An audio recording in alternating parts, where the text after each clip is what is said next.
That was a nice fade in. Oh, turn up the audio. Yeah, you're doing some audio engineering in the background too. A lot of behind the scenes stuff. Yeah, big shout outs to those in the back end keeping this around. The admins doing this tournament. Alrighty.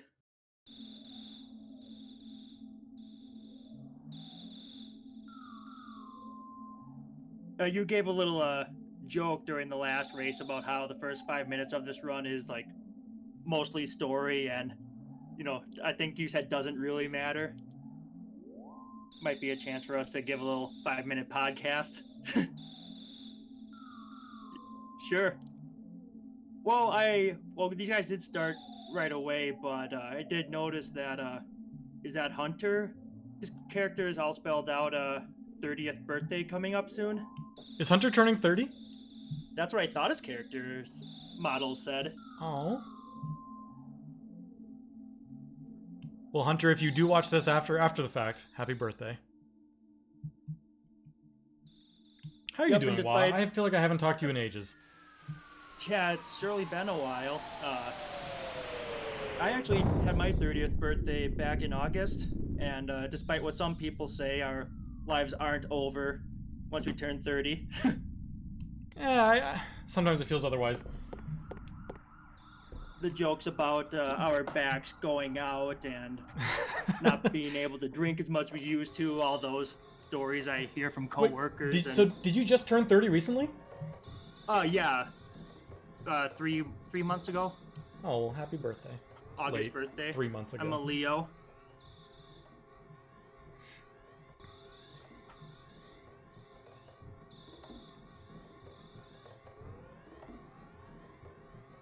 But yeah, just watching Ness in his jammies. Yeah, like we were saying, the first 4.5 minutes of this run is pretty straightforward. You're just walking up and down the meteorite. There's really nothing to it. The action really starts happening when enemies start spawning. That happens the last time you leave the house, once Ness gets in his real clothes. And he's heading up to the meteorite. You actually get to start dealing with encounters and whatnot. Yeah, spawns won't turn on until Pokey joins the party. You go on a rescue mission.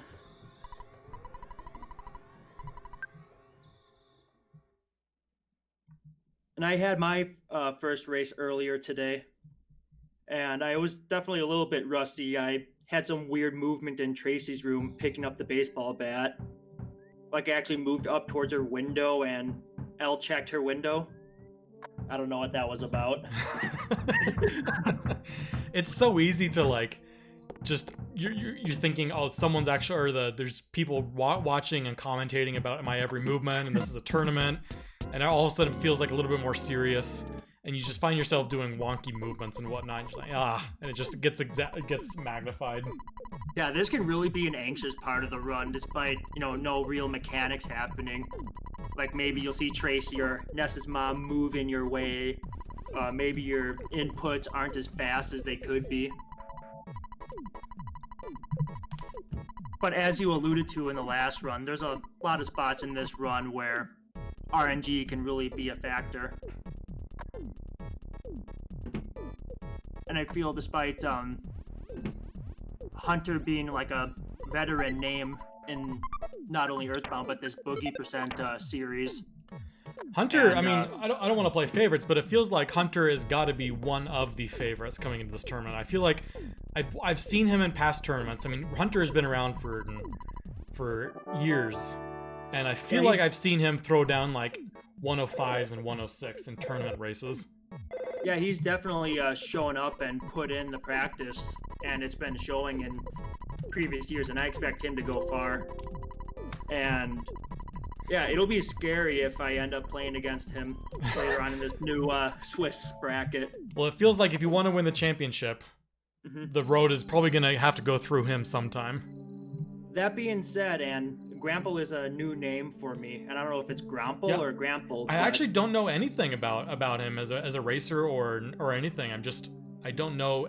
I've never seen him race. I don't know what his times are like or anything.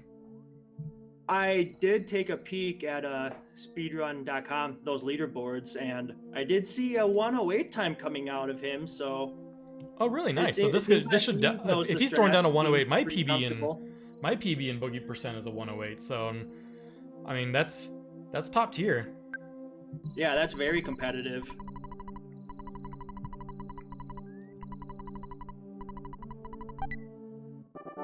So that was a really clean hill out of Hunter, already barely at the 5-minute mark, and he's joining that Kid Congo line. Having Picky join in. Yeah, Graample had an unfortunate fight on the way up, but he got a smash on the Crow, and the difference up to by the time they reach the meteorite's going to be maybe 30 seconds or so. Right. We saw in the last race where K Craze was really struggling to get up that hill at the beginning, but came back, and by the time Frankenstein was done, he actually had overtaken the Xander and had taken back the lead. So 30 seconds here is pretty negligible. Yeah, this place can be a real zoo at times, but we were speaking about like mechanical knowledge, just overall knowledge of the game. I was really impressed that Graample was able to stutter step past that snake and also avoid any spawns coming up this hill. So really good stuff out of these two. Graample is only a monologue behind. A monologue behind, I like that. Yes, one metric monologue or imperial monologue. I don't know. It's a unit of distance. I'm gonna go ahead and pause Graample and see if I can't match these timers up. Oh, sure.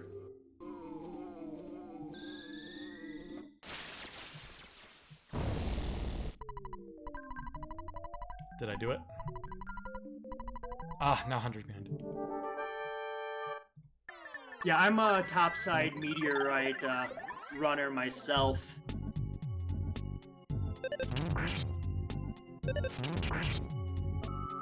And it's really interesting that this run does get to show off like what style the runners like to do. You see weird nuances like that, like how you want to walk through the meteorite, or kind of a meme by the Runaway 5, whether you want to go right and then talk to the guy getting to the bus, or if you want to be like Red Balloon Man and walk to the left side of the bus. I know a lot of people have actually talked about walking on the left side of the bus after coming out of Chaos Theater as legit tech, that it's actually slightly faster. All right. I know, yeah, there's a few runners that I know that do it, and that swear by it. This Starman Jr. fight is kind of dragging a little bit for Hunter. He just had a really low 32 damage hit on him, too. You hate to see it. Those 32 damages only happen when Buzz attacks with his weaker attack on a turn where Starman Jr. is defending. So despite the hill climb, all of a sudden Grample's taking the lead. Hunter was just absolutely terrible luck on that Starman Jr. fight. It feels like that was a 4 cycle. I wasn't counting, but it feels like based on the length, it would have to be. Yeah, if he was at Picky by 5 minutes. And for those watching who are new, spawns are turned off when Buzz is done with his monologue.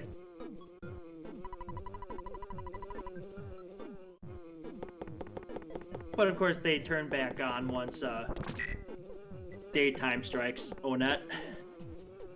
I really appreciate the quality on Grample's stream. It just makes me feel like I'm actually playing the game.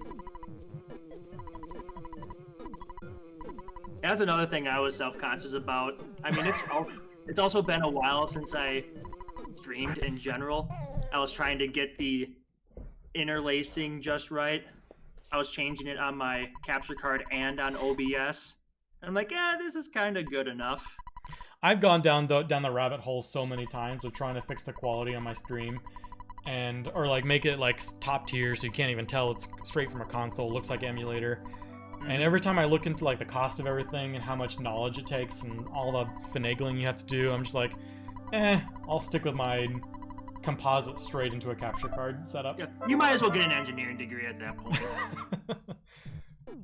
I believe Hunter still runs on SNES Classic, and if I remember the leaderboards, I think Graample submitted on SNES Classic as well, but I may have to ask him about that, or I was going to say interview, but I know you have a cutoff mark. We'll see. If both of these runners kill it like they promised, we can interview them.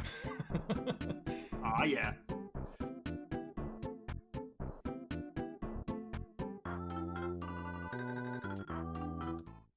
Really liking the movement, especially from Graample, but also from Hunter, going in between the fence and the library. Talking about like stylized movement. That's what I like to do. Also, kind of use the terrain a bit when you see some of the zoo creatures.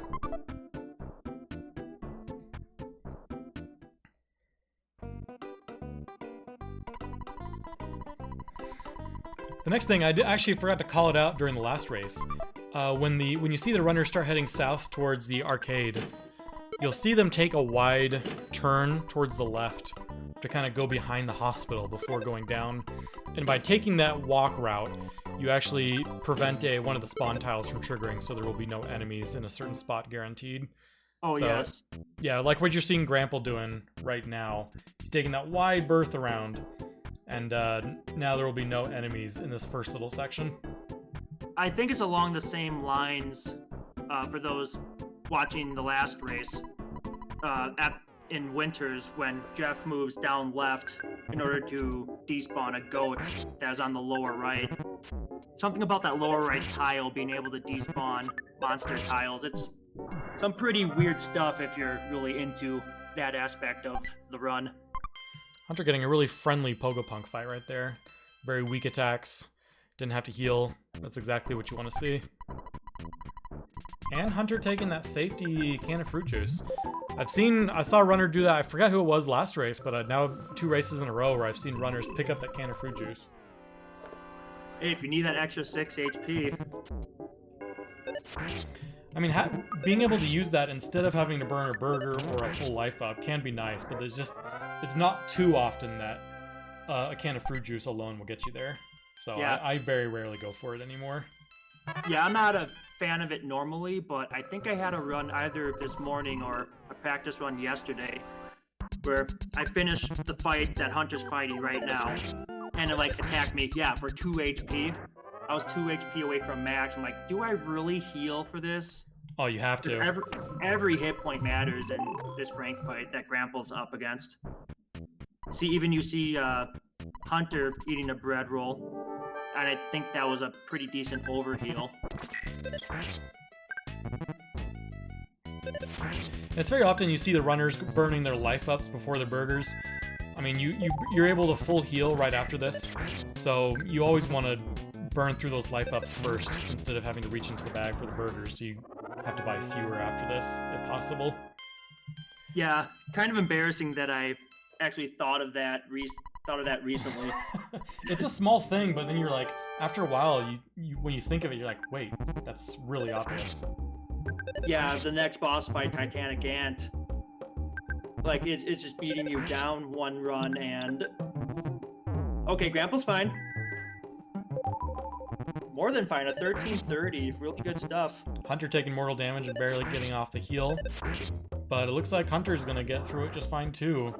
Pretty close behind. I mean, these runners may be 10-15 seconds apart right now.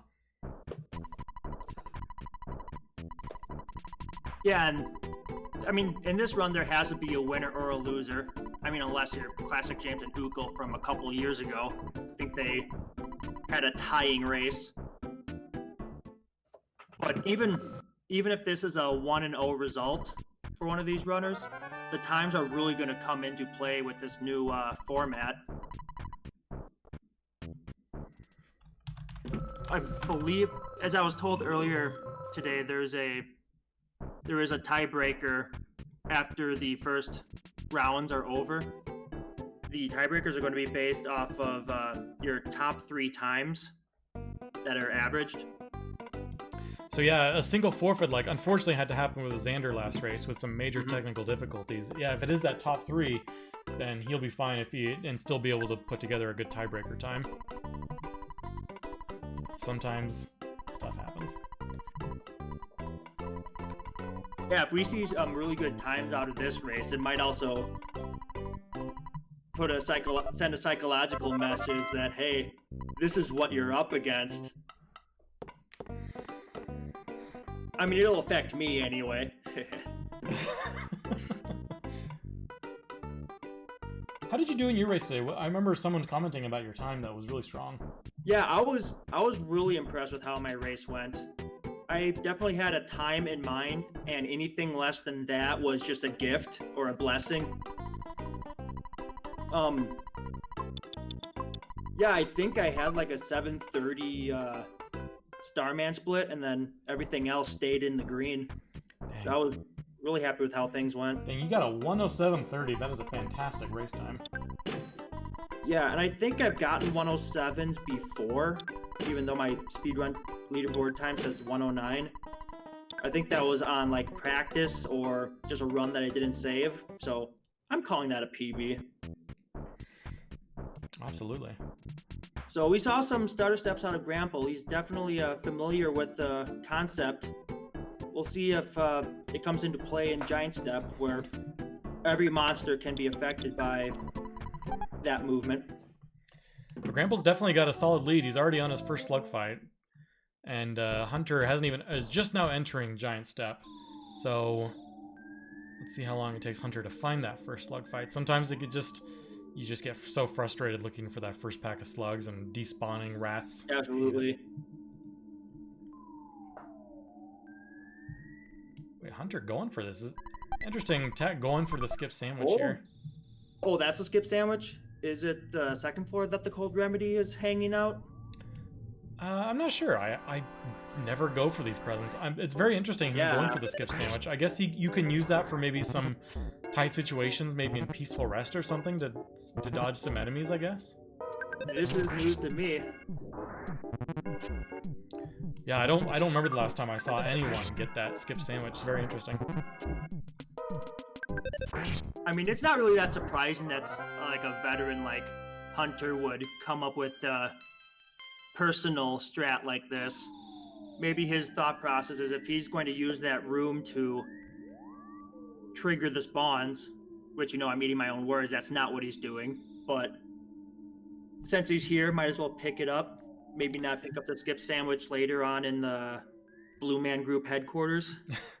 Grample's going back and forth near the entrance to Giant Step, and usually that can find yourself being a little slow getting good fights, and sometimes you find a rat and he might aggro on you from a distance, but he's doing fine, getting plenty of fights. Staying confident in that auto fight mode, knowing that Ness will automatically life someone up that's in mortal death range.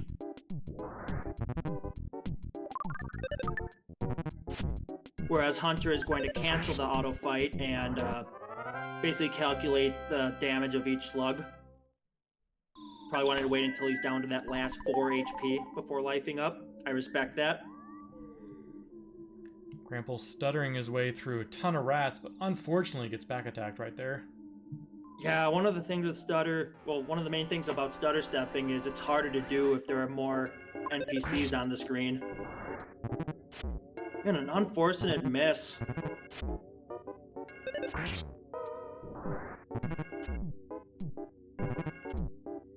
So there might be some weird calculations on the way to 22 slugs for level 8. You can count that one mouse. Mouse is worth, There's what, one slug's 34? worth. Mm-hmm. But I think he's only had groups of 4 slugs. I know there are some weird instances where you can get a group of 2 or even that odd group of 3. Hunter's got the rat pinned, going back and forth looking for a slug spawn, but it's just not happening. Yeah, I heard you talking about that last race, and that was completely new to me. Is that like a new strat that came up, or just something that I just missed? It's been around for a while. I forget who I found it out from, but I feel like it's been around for maybe a year and a half-ish. You just get that rat pinned right there, and then if that spawn tile triggers, it will always be slugs. Okay, so as long as you have that rat in that area, there won't be another mouse spawn. Correct. That's pretty groovy. I like. Ugh. Graample takes a bad death. I didn't even notice. I was watching Hunter dealing with the slugs. I didn't see where the death happened or what he died to. Did you see that? Yeah, he saw 2 ants up in the 3rd floor, and that it had that weird 1 slug, 1 ant fight, and the ant called for help. That's rough. Thankfully, I mean, if you're gonna take a death in Giant Step, I'd rather be sooner rather than later. But I mean, at the same time, you're still just as likely to die to Titanic Ant at this point. So he is a decent way into the slug grind, also. So he's gonna take this photo, and I believe he's at 12 slugs and 1 mouse, maybe even 16 slugs. Yeah, he was a good ways in.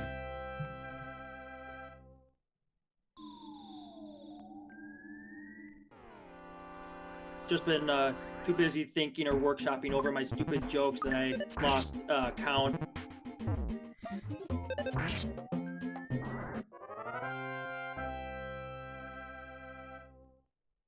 I believe Hunter hit level 8, or is maybe 1 pack off.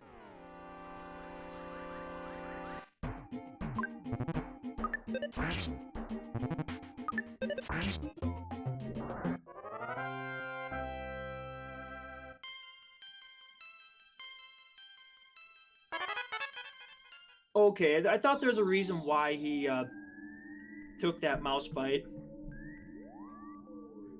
I think he did 5 packs of slugs followed by 2 mice. Oh, really? Did that get him to level 8?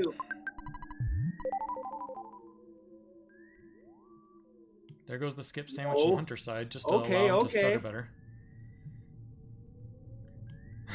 The Onet skip sandwich strats. I need to navigate out through all these slugs. Oh, and a big pack of slugs on top isn't what he wants to see, so he's gonna respawn the whole area, try and get a clean area up at the top. Yeah, I could feel that lag. It's crazy, even with all that. Has Graample reached level 8 yet? I believe he's 1 pack off, which for 22 minutes, that's not, and a death, that's not that bad at all. Yeah, absolutely.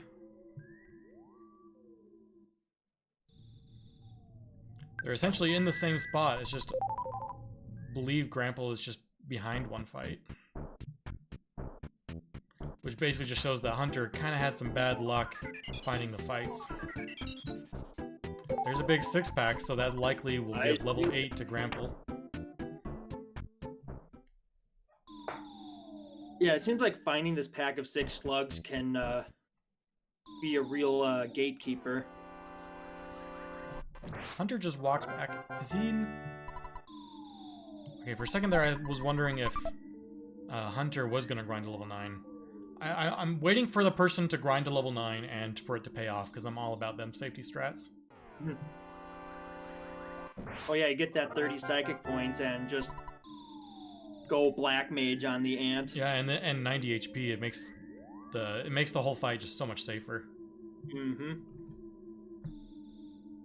I don't think Hunter did a status check to see if he was 24 offense. I guess he was counting. Yeah, if I can remember seeing the stat gains on level 8. If I see offense gained by 4, I'm like, oh, I got 24. I can make that assumption. Good rockin', kill all the Antoids. Once. Ooh, Titanic Ant puts up a shield super early, so his bashes are going to be pretty minimal from here on out. Yeah. Yeah, and despite that, the decent attack rolls on the PSI, it's still going to be a while.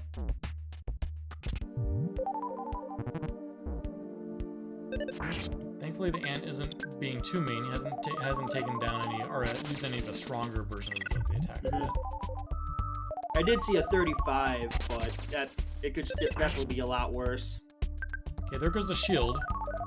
It's good news for Hunter now. Now he can actually put out some decent damage. Down goes Ant. Got a little iffy there for a couple rounds as he had to use a burger for like 2 or 3 rounds in a row, but pulled it out. Now Graample working Yeah, it through was the same that fight. was a pretty aggressive ant. Good rock and roll, 86 on the first one, above average.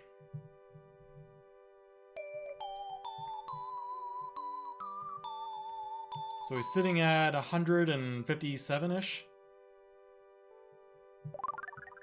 Yep, and with about 100-ish HP to go. So 60. I forgot my numbers. 3 more attacks, Hopefully 2 it'll more come attacks, back and to me. Titanic Ant is dead.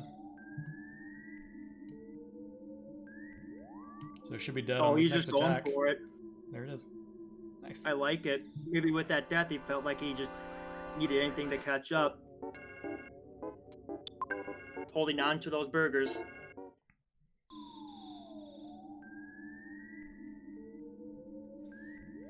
So Graample takes a death in Giant Step, and the time difference certainly doesn't feel like he took a death. It just looks like maybe Graample got a little bit worse luck on the grind. So yeah, I think a 25-minute Giant Step is like on the plus side of average for me, or on like the better side of average for me. So really good stuff out of these two.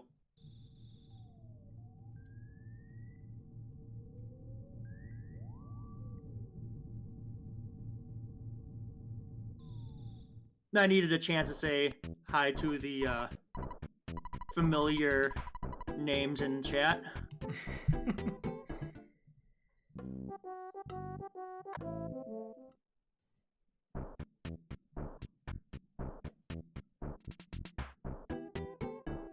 Yeah, I think Brash and I actually started Earthbound right around the same time frame.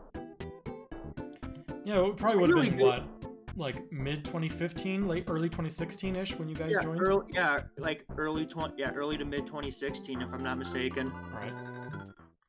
Yeah, I remember our Sunday glitchless races. Thinking back about how wild it was that we managed to get like 6 to 10 of us together and hang out for 5 hours on a Sunday night. Those were the days, and those could still be the days. We'll see what happens out of this.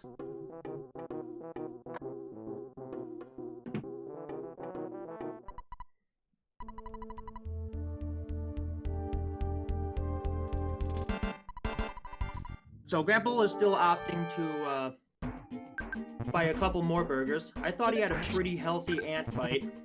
I mean, compared to Hunter, who I believe did not go to the burger shop. Hunter's already down to 4 burgers now, which might be kind of on the low side at this point.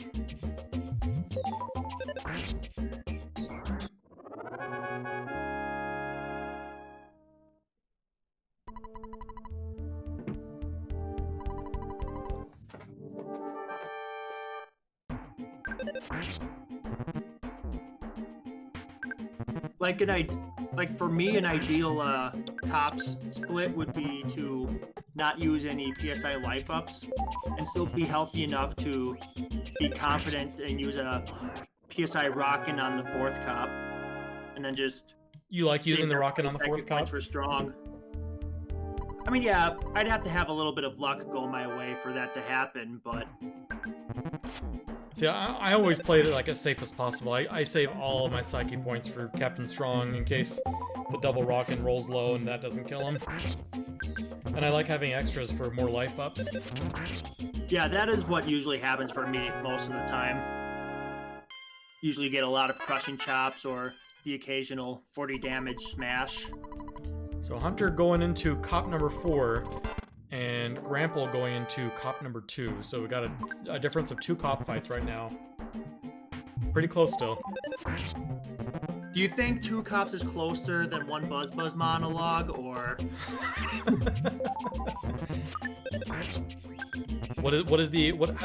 how does 2 cop fights compare to 1 monologue? Ooh, Graample getting a little low on that one. He was down to 18 on that last heal. He goes second, and he's dead right there. yeah, that was a bit of a risk, a bit of a chance.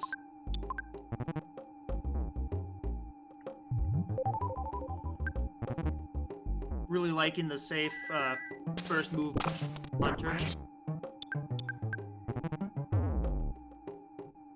Oh But he my did get gosh. the grapple. He was sitting at 21 HP, which is Yeah. normally a pretty safe amount. But I just couldn't get it. That is rough. I can't mash out 21 or 22.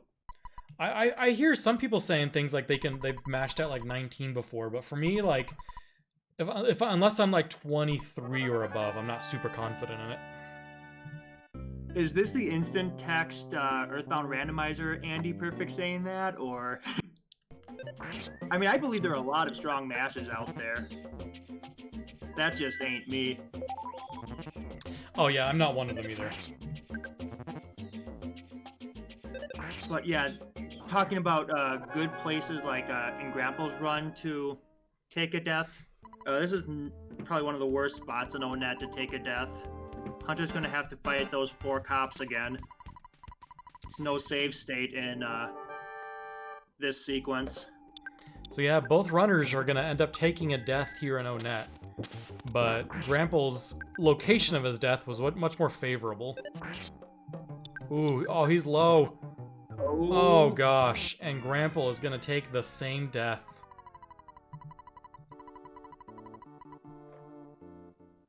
Oh gosh, oof.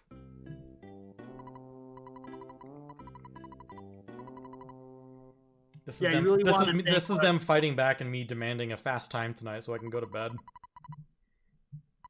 Well, fortunately for me, I work the night shift, so my day's just begun. I just finished my cup of coffee, and I'm feeling pretty good. I mean, Actually, what time do you go into work? I start work around 10 p.m. Well, I guess a little bit earlier than that, and then I'm done at 6, and it's about a 25 minute drive home. Okay. I don't know how you pull off doing the night shift. I can't do like awake. It's just that I can't live on the darkness. Yeah, people ask me how I sleep, and I say I'm still figuring that out. You got the whole blackout curtain thing going on. Yeah, I need to get some new ones now that you mention it. They're kind of bleached, a little gray. So yeah, Graample really loading back up on hamburgers, getting re-geared up for this fight. I'm sorry, I'm kind of talking over you. I really wonder what goes in the minds of these runners. I wish I can tell them, hey, your opponent took a death here too, chin up. But actually, I don't need to wonder. I've been there. I've had the 36, 40-minute ONETs, feeling like I want to just dot forfeit. Oh, absolutely. It's I mean, sometimes it's just you can get decent, or even though you can be like the best runner in the world, but sometimes you make the right decisions and you still lose. Oh, good choice from Hunter, choosing to eat during the turn that the cop smashes him. You hate to see the hamburger not really heal you for anything at the end of the turn, but knowing you get to live to fight another day. So the good thing about fighting these extra cops is that Card Painter is going to be a little bit easier. Oh, I think we call it the Vitality level up, or I do anyway. There's a level you get around Card Painter in a normal run, maybe a bit before. Yeah, that would be level 30 12. HP and 10 psychic points, yeah. It makes it so that your HP is always it's every 3 levels. Your HP becomes 10 times your level, and 30 Good or a stuff out of Graample, healing from 23. Got the lightning fingers. Figured out his mashing tech. Yeah, so every 3 levels your HP becomes 10 times your level, and your PP becomes 1/3 of that. Or no, 1/3? Maybe, I forget exactly the ratio. That sounds about right.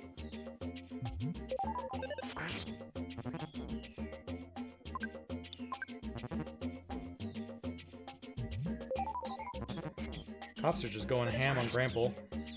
Mm-hmm. But yeah, here we're at 34 and a half minutes. Both runners have taken deaths here, no net.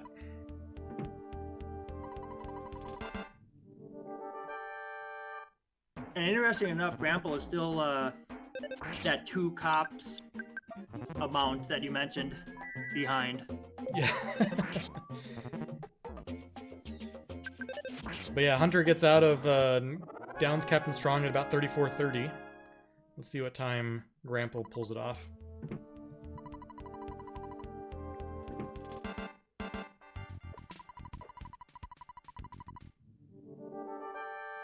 So I think Hunter, realizing that he's healthy enough to use one of the hamburgers, and with 10 psychic points, he should be at full psychic points with 1 butterfly. So I just want to say that on turn 1, Captain Strong decided to grapple Graample, but he missed. Yeah. And because he wasn't at full health, that would have put him in danger zone, and another attack would have killed him.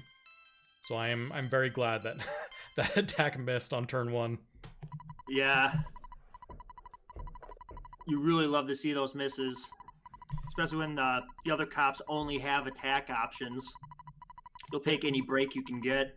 Graample ends up taking down Captain Strong at about 35:30, so these runners are about a minute apart right now. Considering Grample's had 2 deaths and Hunter has had another death, we're still pretty even right now. So I'll write that down in my notes. 2 cops equals 1 minute. And 1 monologue equals monologue 2/3 of 1 X. cop.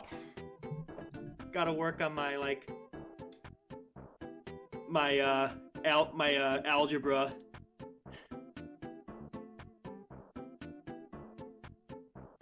I remember back in the day, Hunter was talking about how much money you need in order to not make another ATM trip after the death warp and reviving Paula. Like, he was being really specific with that ATM. I think he went through $410. I'm pretty sure there was an exact number he needed in his wallet. Yeah, I mean, if you do the math, you need like 2... Oh, Graample runs...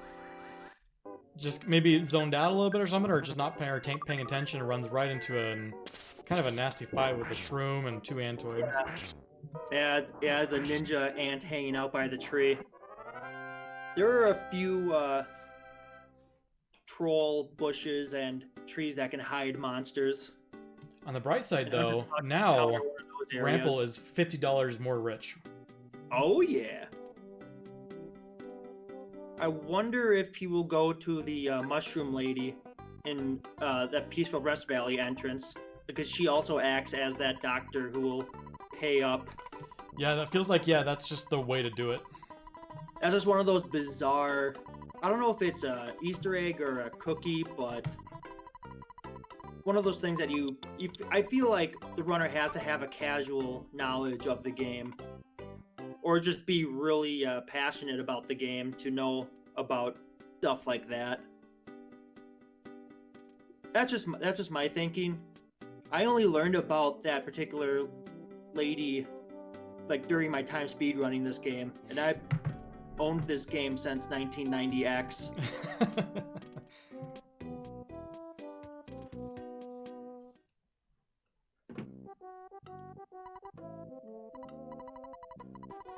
So I really like watching like these top runners walking through Peaceful Rest Valley, trying to use the terrain to dodge the UFOs and the sprouts that will charge at us.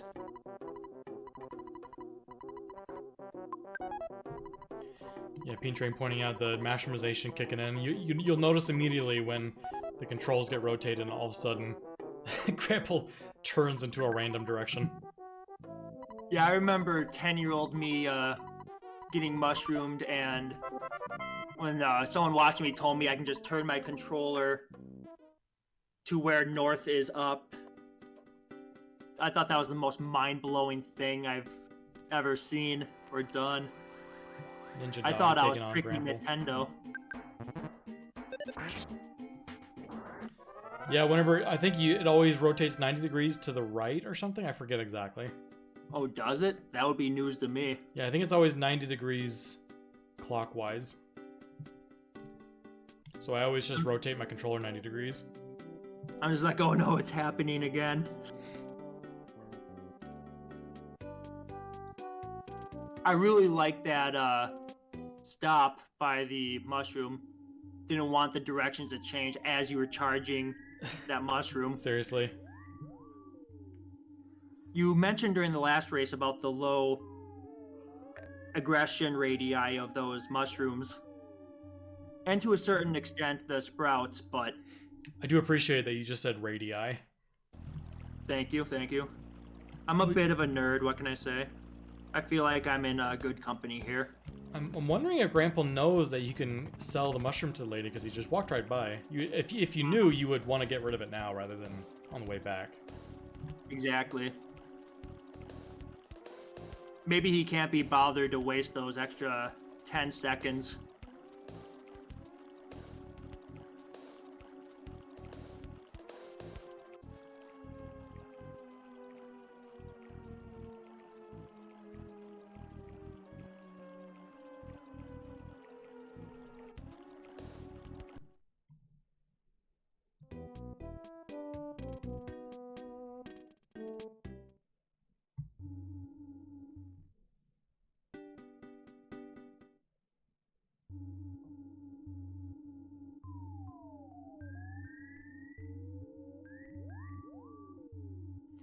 Sometimes I feel like this cave transition can be the worst part of PRV.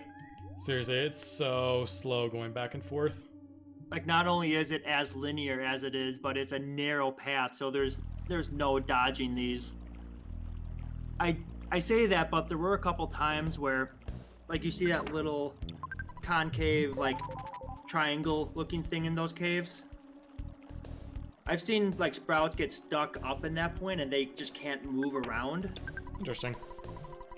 Maybe I'm not being clear enough, but... I know which ones you're talking about up against the top wall. Yeah, I've seen them nooks. get stuck. I'm really curious what Graample is gonna do with his mushroom, because I mean he can get rid of it with the first girl in Peace Forest Valley buys them for $50. Oh, I saw the healing alpha go off. Yeah, I guess he was just trying it just in case it worked. Yeah, mushroomization is a weird status. It cannot... Hunter with the unfortunate tree fight smashes him for 87. I can't tell if the tree was actually in that floor or if it literally cheated through that wall. I'm pretty sure it caught him from behind, did it not?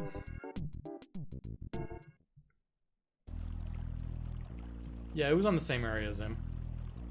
I thought it hopped the wall. The UFO chasing him all the way back.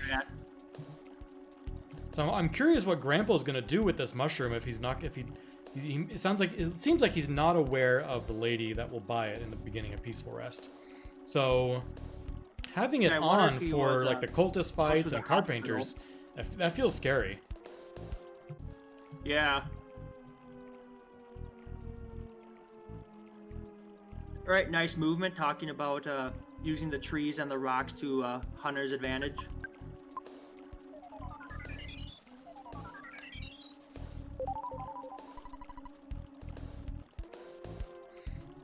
So yeah, outside of that tree fight, Hunter's had a pretty clean, peaceful rest so far.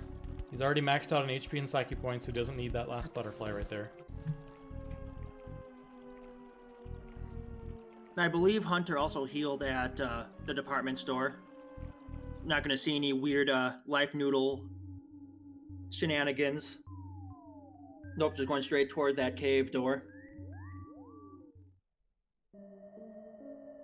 Not getting bopped by any of the snakes.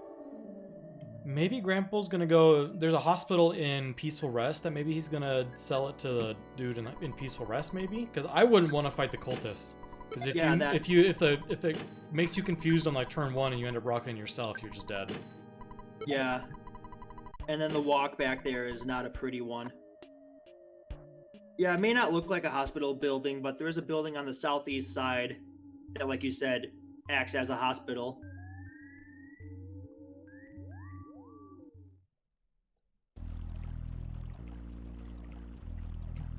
Oh, I hope I just this wish I run could see adds how a, Grample's learning holding his experience controller right saying, now.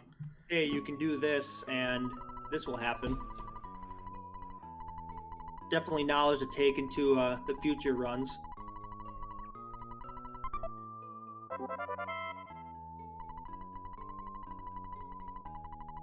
Yeah, I was about to mention the second mention of the skip sandwich in Hunter's Run. He really likes that item. Really likes that 10 seconds of, I don't know if it's double movement speed, but it's visibly faster.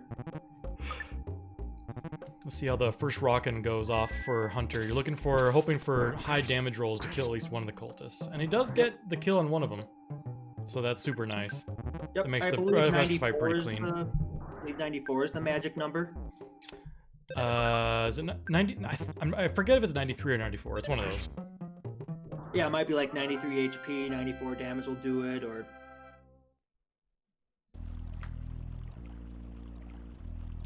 Yeah, pretty clean cultist fight out of Hunter. Now he's just, I mean, he's not out of the woods yet. Carpainter, if you get very unlucky and Carpainter decides to never hit you with his lightnings, you can just go down because you run out of heals. Yeah. Ooh, Hunter stealing fresh eggs over going for the croissants. I have never thought of doing that. Whoa. Stealing 4 fresh eggs, the criminal. That is a... I believe getting 1 fresh egg would be faster than talking to the cultist and then picking up the croissant. I definitely didn't think of that earlier this run. I often will buy extra croissants in the store. I'll buy maybe 1 or 2 croissants. Because I feel like just if you're gonna need a croissant, it's faster than picking up the one in here. I think that especially makes sense for him because he's on a budget. He has that specific number in his wallet that I was for sure. thinking of.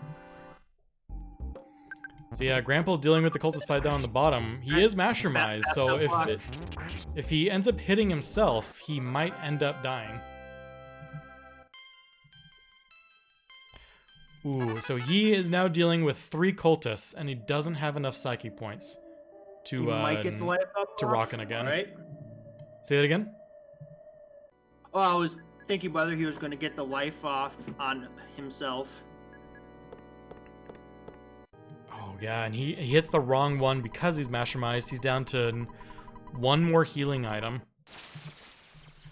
This isn't looking good for Graample right now. Yeah, Accidentally I think burns I saw a bit of panic on the item use. Yeah. Yeah, and down goes Graample.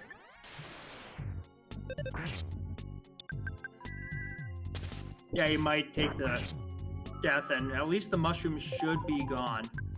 I feel like he might have gone into that fight with less than max psychic points because he rockened once and he was down to 5. Yep. So somewhere along the way he had to burn more psychic points. I'm not exactly sure what happened, but it definitely he didn't go into the fight with full stats.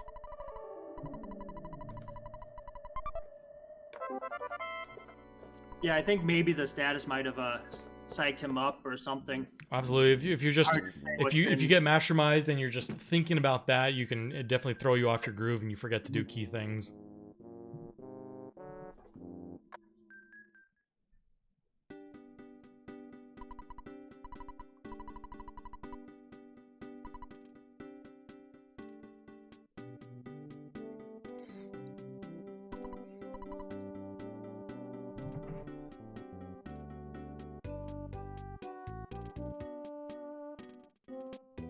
So I always like to move right after leaving the headquarters. I don't know if it's faster or not, but one thing I always worry about is that lady by the entrance. Some people in the community call her Janet. I don't know if you're aware of that or not. But if Janet moves up just as Ness moves right, Janet will actually like body check me and pin me against the house. It happens more than I care to admit. And maybe I'm just too stubborn to follow Hunter's lead and just go left.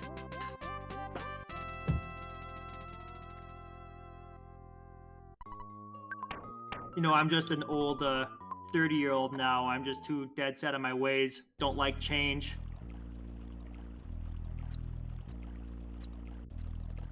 So that was some good movement dodging the first sprout, but getting that second one, unfortunately, really punished him. And that would have been really tricky to despawn. So I think just taking it was probably the best he could do.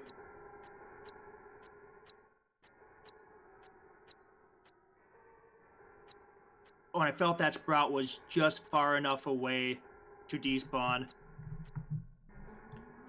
Is Hunter going to like a big bear to death warp? Interesting.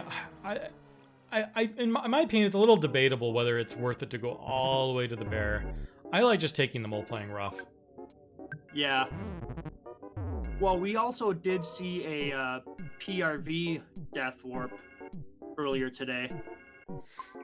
Which yeah, I'm very much pro always mole playing rough despite stats. Sure.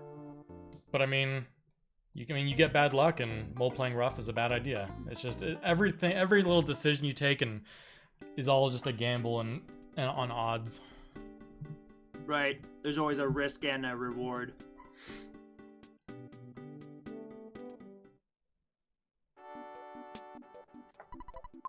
Yeah, I think the biggest case for like what Hunter did or what Chris did during last race is the high HP. You want something that has a better chance of attacking, or something like the bear that just does more damage. I was kind of hoping beyond hope that Hunter would somehow just go for early Mondo Mole or something crazy. I don't know, this is a tournament. Definitely see mostly seriousness coming out of everybody here. Every risk just leads you to go into full Vogler. That's true. I think there was a last tournament I did or something. I think I got so far behind that I just gambled on doing the full Vogler, and it 100% did not pay off. Nah. But did you say your like Vogler prayer or whatever you call it? The Vogler prayer, absolutely. I say it every night.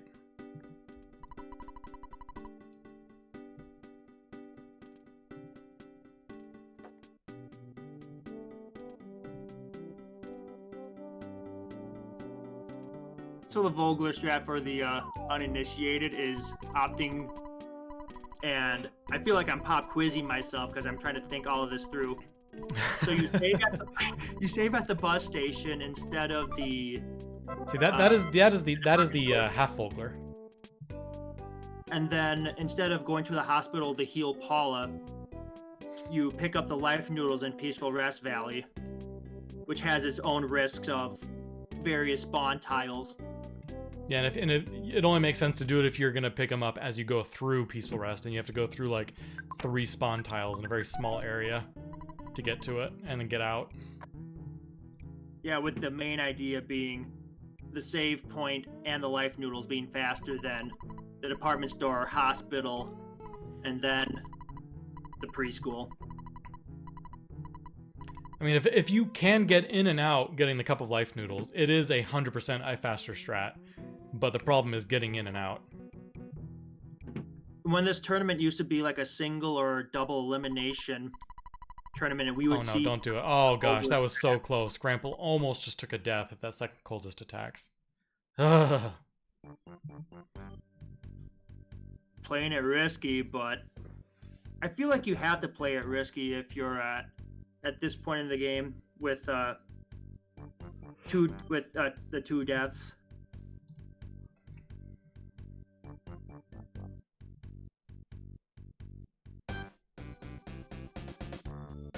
So definitely minimizing the time in that last fight.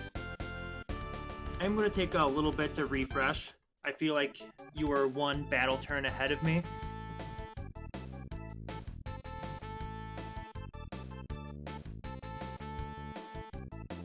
Oh yeah, it's going to be more than a second. I don't quite have ad block yet. Oh, and I refreshed, and he's beating Card Painter. Yeah, you got double lightning. Pause the stream, and then Graample will catch up. Yeah, you got a double lightning kill. It was very clean. All right. I felt he deserves that. You know, sometimes RNG needs to rubber band back to us. Was that actually a one-turn Card Painter fight? I got distracted watching like Hunter doing something, so I'm not absolutely positive. It might have been his very first lightning attack though, because one lightning did like 150 and the other one did like 120. They were both very high rolls. Oh, nice. You actually love to see it. But yeah, one thing I'm remembering with this commentary is watching two streams, trying to talk back and forth. It's a lot of multitasking. Glad that I'm up for the task. And what is your boy Hunter doing? Is he lost? Wait, what happened? He went right side, and then he changed his mind and went left side, and then he did the loop-de-loop. He heard you hating on the going left, so he's just demonstrating that left truly is superior, even when you go right first. Yeah, right side bus, left side bus, loop-de-loop side bus. Has it been that long since I played this game? Are these the strats that I missed out? This is a whole different game now. This isn't even Earthbound anymore. It's become something new. Graample dealing with a nasty crow fight. I guess he just accidentally ran into it. If Ness is really low HP, this can actually be the superior way to death warp out. Dying to crows. I forgot that was a thing. It only works if Ness has like 5 or less HP, otherwise it's not worth it. I mean, the window screen turned strawberry. It's not a complete waste. Just getting Paula dead early. Yeah. I'm about it.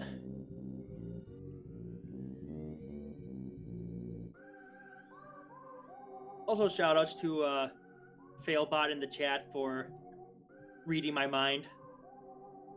Definitely had SpongeBob on my mind when I said loop-de-loop.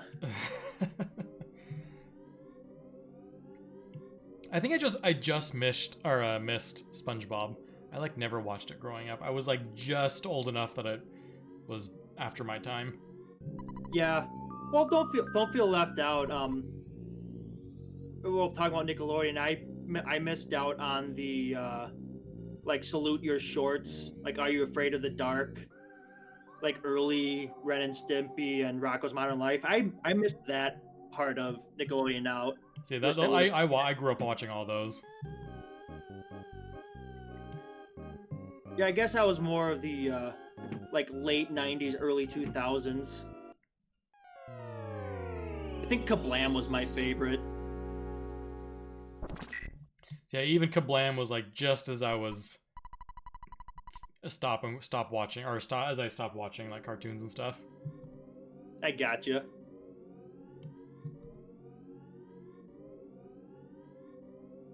I remember watching Kablam occasionally though. And then things like All That. So Hunter about to switch over to Jeff. His I believe that's still his profile picture namesake. I feel like if Onett and Tucson is like a very RNG based, Winters is where you can really pull out all the stops. We saw some good skips out of I think it was Krace during the last race who I skipped the duck and the last protoplasm, and then only had like 2 despawns in all of Pond Cave. Yeah, I was going to say he set up the pawn cave minute by safe saving at that phone. That was clearly it.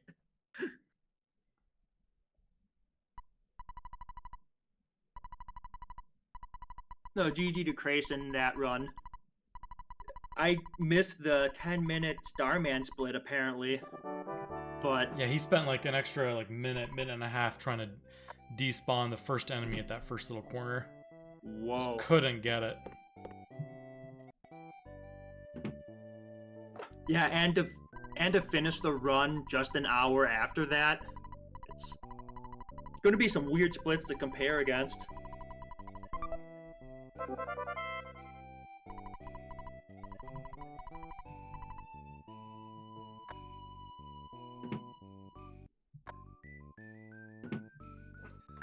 Yeah, there's still a lot that can.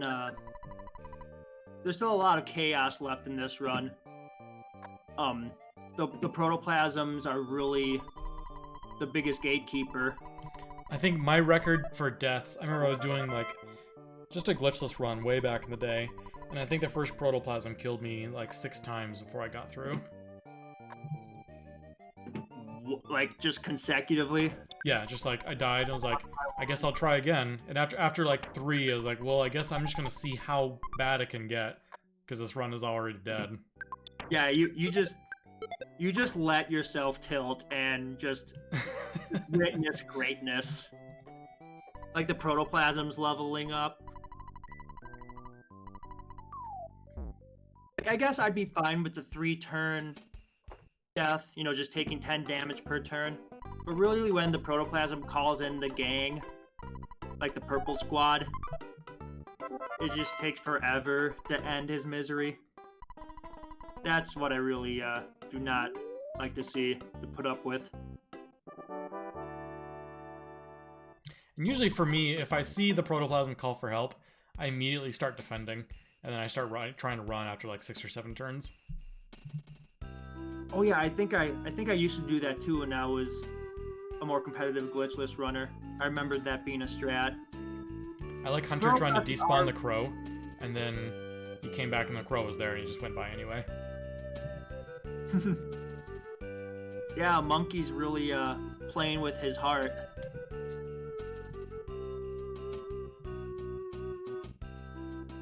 The protoplasm is pretty fast though, right? You can't just run away on turn 1. Yeah, I think you actually have a negative chance to run on turn 1. Oh yeah, the formula is like... Yeah, the chance starts out with just the highest speed in your party minus the highest speed in the enemy's party. And I'm pretty sure protoplasm outspeeds you, so you start with a negative chance to run. Yeah, I think it's like... I think the number's like 25, so like turn 3 is when you have a chance. So it's somewhat coming back to me.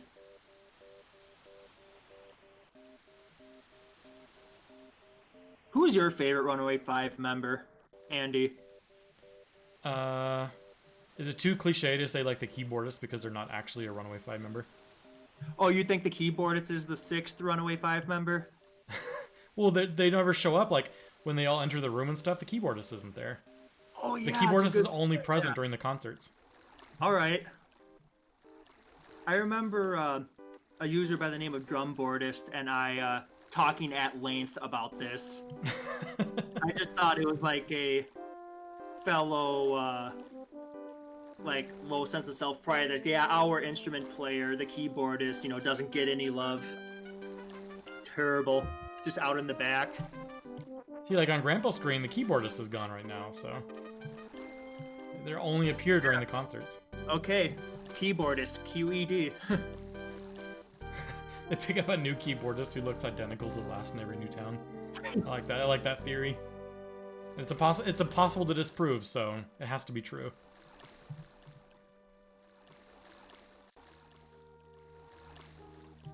Grandpa choosing the right around the bus. You know, I'm making a heart with my 2 hands at Peen Train for mentioning the Ben Folds 5. My guy. A man after my own heart.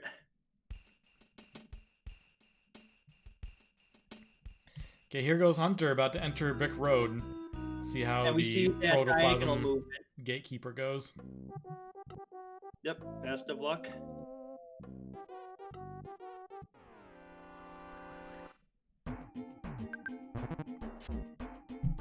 A 9 damage roll is what you want to see if they do attack. Like, that might as well be a free turn, right? Yeah, because I don't think I've seen protoplasms hit for 11. they can, or protoplasms can hit for 11, but it's rare. Yeah, it's kind of like the cookie healing for 7 HP. But yeah, if you only take 9 damage, in my opinion, that's like you didn't even take a hit. Yeah. Also, not only is this protoplasm weak, it doesn't have any friends. And that's really what you want to see. It's the best fight. Best situation. Hunter is also going to try and drag the duck down. Maybe not. You decide. Oh, you almost got past him regardless.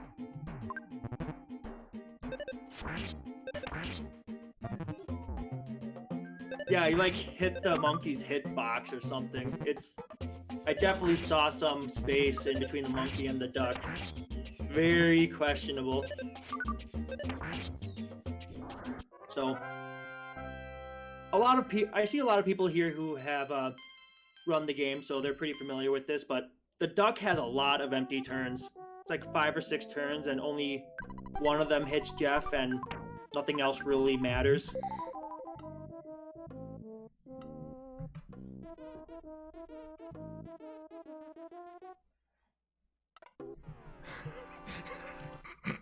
Yeah, so in the Hunter trying to dodge the protoplasm. Oh boy. Like, yeah, Hunter is like square dancing. Very unfortunate fight on Grample's side. I mean, a death here isn't that big of a deal. It just drops you right back in 3. And you just have to walk through the graveyard again.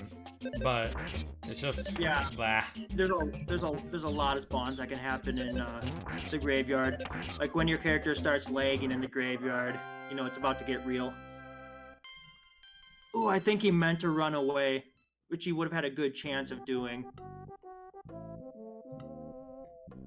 Like you said, out of all the spots to take a death, this is probably one of the least consequential.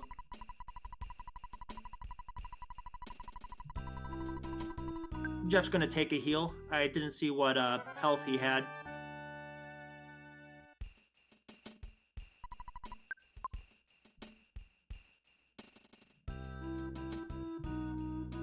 Like, I usually play with the idea that I'm not going to take an encounter in Pond Cave, and I will do a couple extra despawns in order to get that.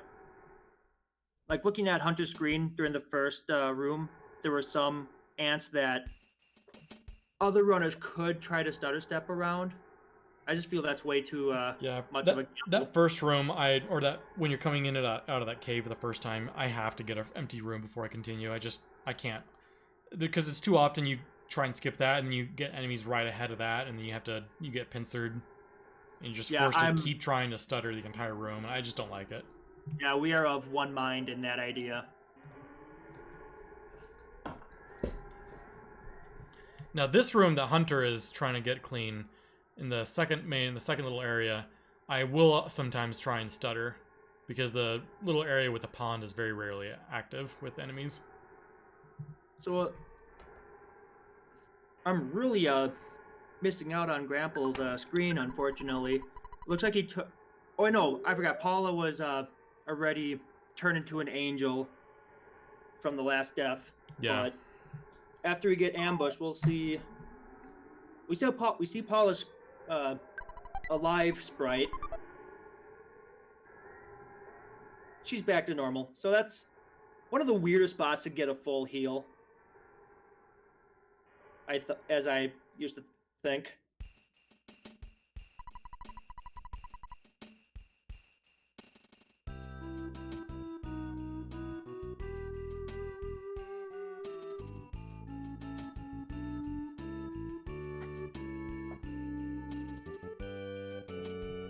So yeah, Hunter put together a pretty solid pond cave, outside of like a few times having to despawn that first area.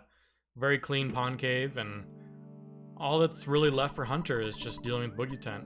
But I mean, Boogey Tent can always go south. I think I have one I always look back. There was a race against Skate Man that I had like 3 years ago in an Earthbound Super Series, and I had like a 45-second deficit on him, and he wiped to Boogie Tent. It's the only reason I won. It was in the single elimination round, so he got knocked out due to a death to Boogie Tent. I still feel a little bad about it. Yeah. The odds are mostly in your favor when you fight Boogie Tent. I think the math's been done a while ago. It's like a 1 out of 36 chance for Boogie Tent to attack through the teddy bear and then hit Jeff. Yeah, because the teddy bear will absorb 75% of all attacks, and then if it gets through teddy bear, it's a 1 in 3 chance to kill or to hit Jeff. So that's 1 quarter times 1/3. So 1 in 12. Yeah. Yeah, 1 out of 36. All right. But even then, if you choose to like defend with Ness and Paula and only Big Bottle Rocket with Jeff will probably still get it off, and that's all you need. So if you want to play it super safe, and you can just defend with Ness and Paula and just BBR with Jeff, and it'll always go off.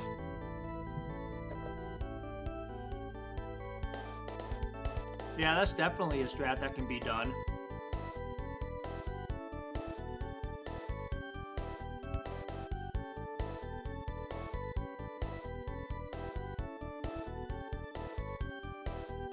I definitely had to do a practice run and remember which lockers had the equipment items.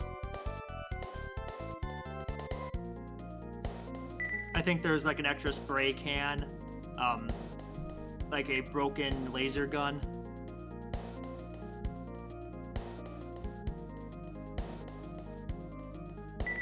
Fortunately, Graample did his research on that. No extra items needed.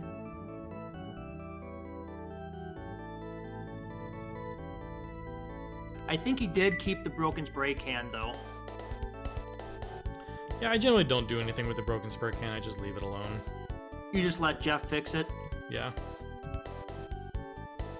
I mean, you can make a fringe point about in case you do die at Boogie 10, for example. The defense spray is an extra, what, $250? Yeah, and it would give you the money that you need to possibly revive people or maybe buy some more BBRs or bombs or whatever. Yeah. Extra money's good. I just like not doing with it because there's one less thing to think about.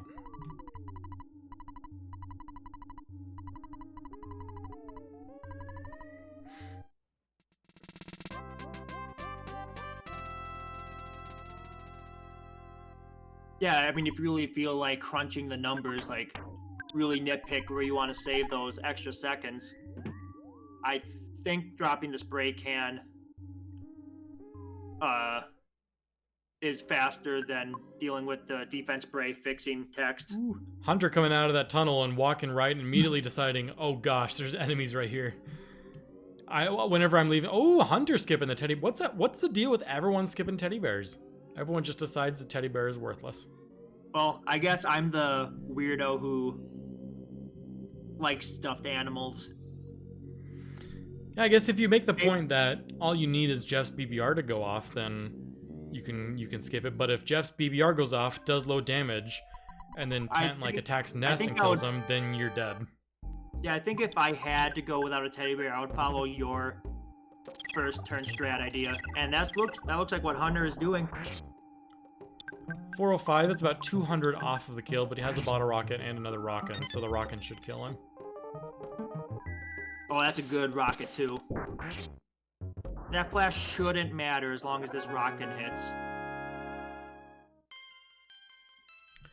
And there it is. Hunter has downed Boogie Tent, so he will end right around a 114. Yeah, like maybe just north of 114, but having that time with the worst, like 5th cop death, I would definitely be patting myself on the back for that time, putting up with that.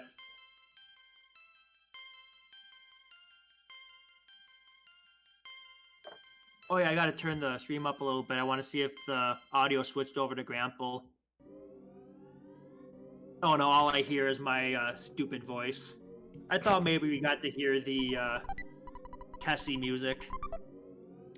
So Hunter has finished with an official 1:14:21. So congratulations to Hunter on the win of this race. Graample is probably going to finish out for average time purposes for any tiebreakers that happen. When you mean official time, you're talking about the speedrun TV time? I'm not sure if we go by... I think we go by on-screen timer. I'm not actually positive.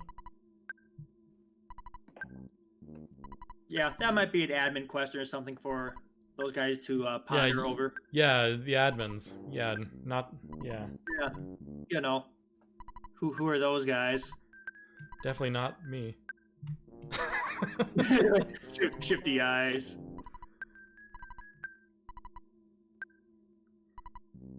Oh, all the duck needs to do now is move left, and that could be the duck skip. I think I've seen that spot being a possible skip, but Duck has gone pretty far north. I think it's pretty much a lost cause. I don't know. Oh, now the guy.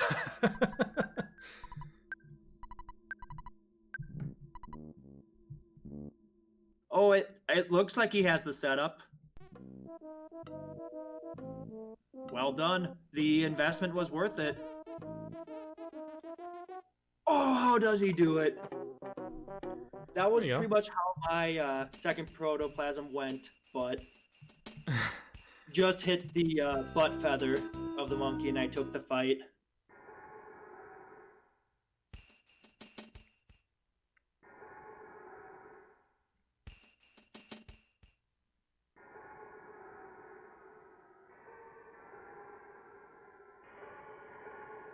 So there is, like we said before, there is some motivation to still finish out as strong as you can.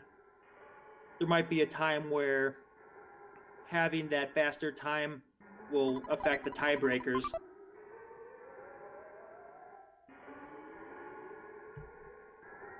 So the biggest change with this Super Series, and my apologies if you mentioned this, Andy, or if I mentioned this earlier in the stream, but this is going to be a Swiss format. So Hunter, with his victory, will be playing his round 2 against another runner who won the last race. And on the other end, Graample will be playing against someone else who lost the first race. And eventually in round 2, all the 2-point people will play against the other 2-point people. The 1-and-1s will play against the other 1-and-1s. I think we'll be doing that for 4 rounds, and then we'll get our top 8 out of the 16 runners who have participated. And then the tiebreakers will be based on the average times. So there is some motivation to finish strong. At least the second time through Brick Road, there's no enemies.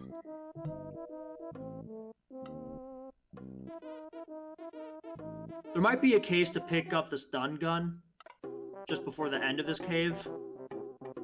You can one-shot everything in the pond cave that isn't the mushroom. I think it's just a better move to just not fight anything. I'm a fan.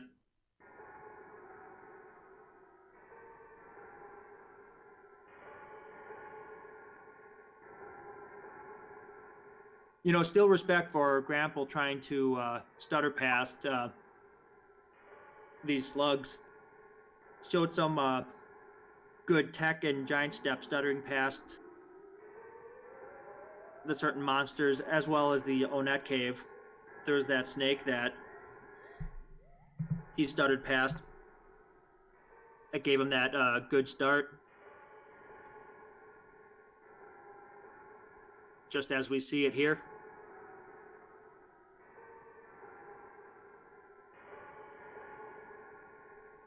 Yeah, Graample not getting the kind of luck that Hunter got in this pond cave.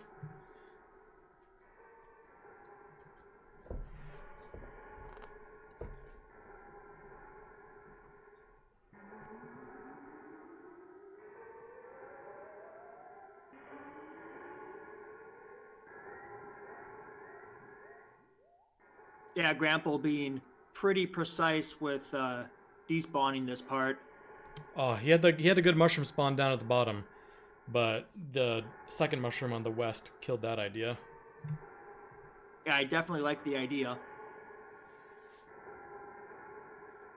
Yeah, I think the most aggravating part about despawning stuff is as soon as you turn the other direction, there's a monster right in front of you, right in front of the screen. Feels like you're taking like 1 step forward, 2 steps back.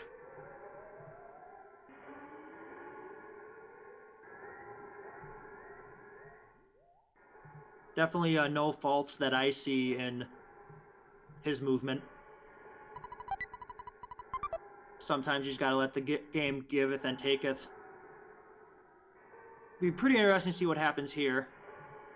I think this is like the worst case. Fight the mushroom on the left. Double mushroom fight. And somehow... Don't do it, shrooms. Don't do it! NPC osmosis. I didn't see a second mushroom.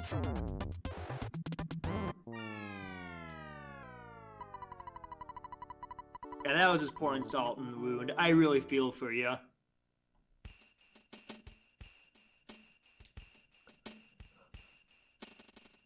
I think the slugs and ants, those overworld sprites, I think those are the worst offenders. Of the 1 sprite, 2 monster.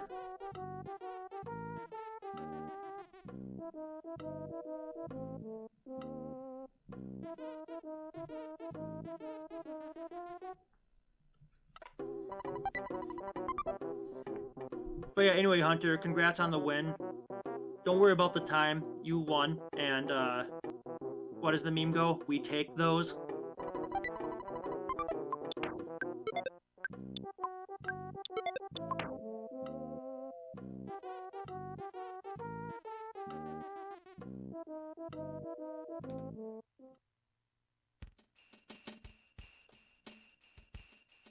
And in case Graample is listening in, because I think I saw him pick up the stun gun. I don't know if he got that from me or if he learned that on his own, but I think it's the top 3 times that get averaged. I thought I heard that through the grapevine. That's not confirmed. I don't know if I should be making statements like that, but there's a chance that you could pull 3 good runs and have a really good tiebreaker.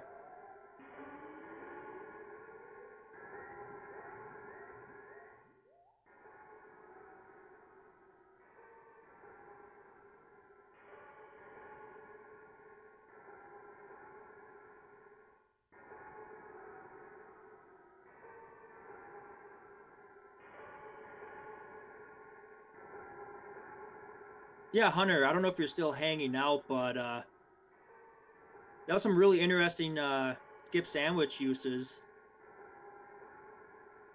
Usually I see a lot of hamburgers being used, but... and the stealing of the fresh eggs. A different food. Oh yeah, and the eggs.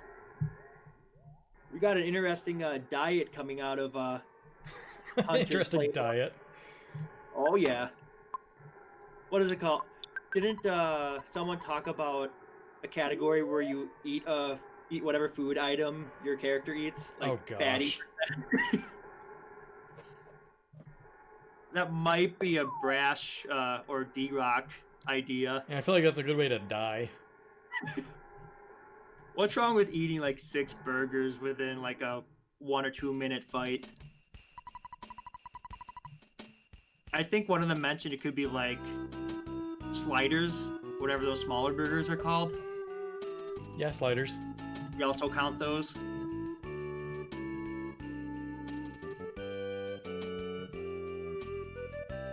Oh yeah, speaking of the weirder items like trout yogurt, there's a group that made a cookbook using the foods made from the Mother series, not just Earthbound. Oh yeah, I've seen that. 3.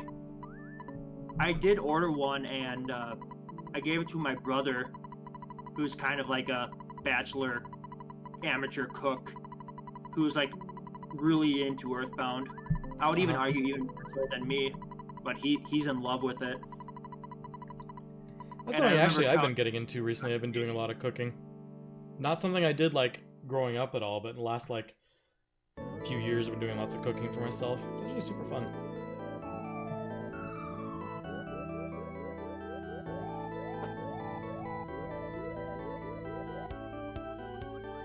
Yeah, after like the initial investment of like building up your spice rack and maybe buying the more niche goods, you really start to see the savings add up.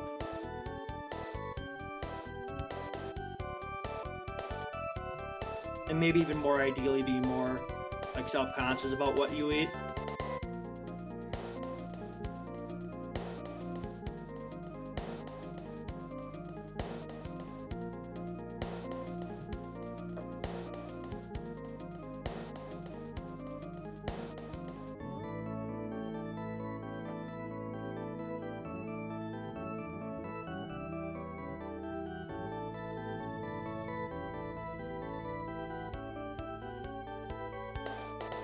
I would definitely follow Hunter's route. I think I'd rather, eat a few other things, a sandwich, what he said, a fresh egg.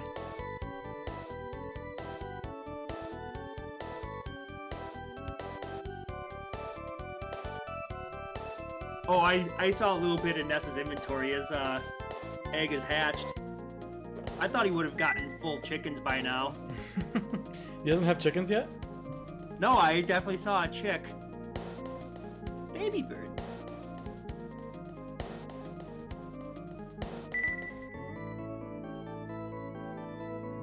I'll have to call my brother up for that one. All those Summers and Scaraba dishes are really neat. I think Kraken Soup uses like calamari. Or some other like octopus substitute.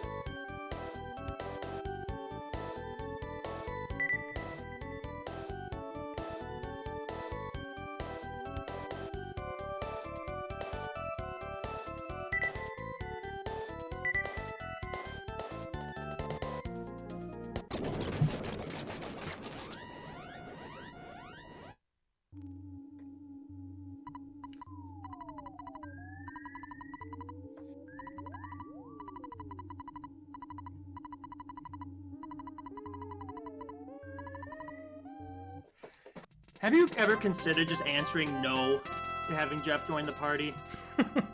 I'm sure it just makes you say yes eventually or something where he says, I don't care, I'm coming anyway.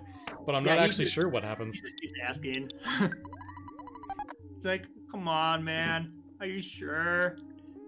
I flew in through my flying machine. You literally prayed for me to be here. Don't act like you don't want me here. Sometimes I just want to go, yeah, JK.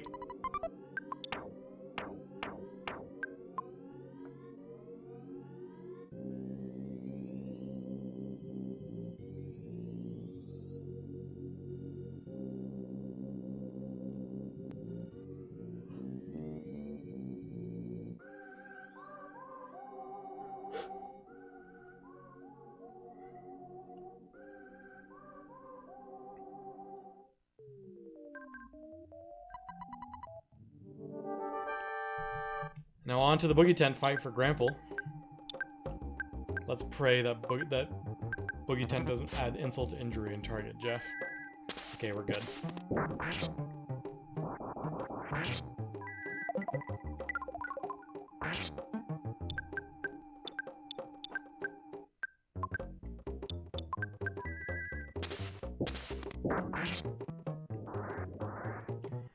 Some people may not like the animation, but I really like using freeze from Paula. If I can get the solidify, it just further guarantees that safety. Yeah, I tend to use a freeze on Paula as well. But that's going to be the kill for Graample. He's going to end up with around a 129.30-ish after all these level ups are done. But yeah, some rough luck for Graample. Died in Giant Step, Captain Strong. Died to the Cultists. Died a couple times in Pond Cave. I think he had 5 deaths and still going to end up with a sub 130, so... Yeah, and still powered through, so... Mad respect for that. and considering that, well, Xander unfortunately had some, on top of having a rough run from what I saw, he had some hardware issues. So I believe he had a forfeit. Apparently, it's a known issue where when you die to that kind of enemy, to like a boss type enemy like that, the game can lock in certain cases. I wasn't aware of that. Did someone mention that during like? It was in people talking about it in Discord. Xander was asking about it. People with more knowledge than us. Yeah, I think it was Aureliux.